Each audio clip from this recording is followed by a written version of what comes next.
nasıl bir hırsızlık bulunuyorsunuz? Biz Van halkının iradesine sahip çıkacağız.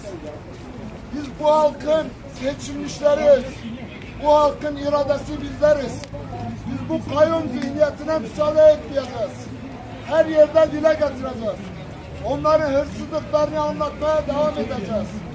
Gece gündüz sokaklarda onların hırsızlıklarını halka anlatmaya devam edeceğiz.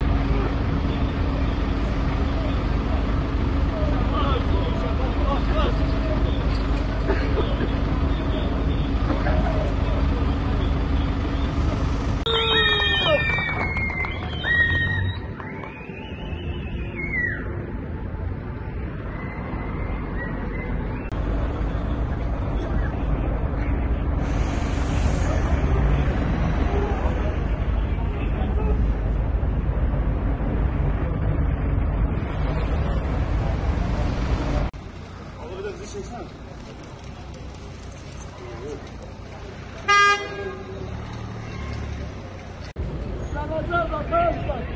Direneceğiz. Bugüne kadar direneceğiz. Rojava'da yakın bir zamanda statü sahibi olacağız.